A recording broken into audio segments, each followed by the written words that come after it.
Sur la question des banlieues. Sur la question des banlieues. D'accord. Moi, j'ai le sentiment qu'on veut toujours ramener à la même chose, en édulcorant un petit peu, c'est-à-dire, il y a de l'immigration, il y a de l'islamisation, l'insécurité, et donc c'est ça le problème. Le premier problème, c'est la question sociale dans les banlieues.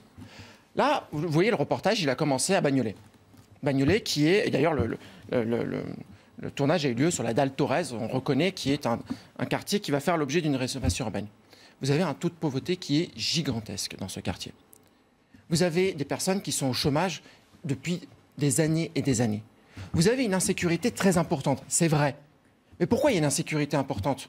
Parce qu'il y a des personnes qui commettent des délits et il faut les sanctionner, il n'y a aucun doute là-dessus. Mais aussi parce qu'il n'y a pas assez de moyens. À Bagnolet, il n'y a pas de commissariat de plein exercice, ville de 35 000 habitants. Il n'y a pas de commissariat de plein exercice. À Montreuil, juste à côté, il y a 2,5 fois moins de policiers qu'à Paris, de l'autre côté du périph'.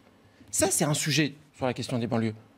On parlait de l'investissement dans la rénovation urbaine. Oui, on investit dans la rénovation urbaine et c'est une bonne chose. Et c'est bien de le faire. Simplement, il y a un autre point.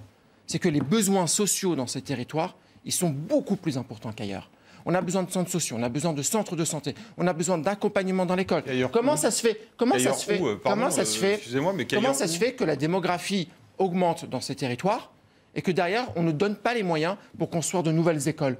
Comment ça se fait que dans ce territoire, je prends juste l'exemple du collège de Nain-de-Tillemont, pour prendre des exemples concrets, à Montreuil, dans le quartier des Grands Péchés, du quartier Bel Air Grand Péché, on a laissé une classe de 4e pendant 1 an sans prof d'histoire. Et je suis élu de ce quartier. 1 an sans prof d'histoire pour les classes de 4e. Et après, on s'étonne que les gamins ils sont oubliés, qu'ils sont laissés à l'abandon. Voilà ce que c'est le problème des banlieues. On manque d'investissement à la hauteur des besoins. Qu'il y en ait, oui, c'est vrai, mais pas à la hauteur des besoins.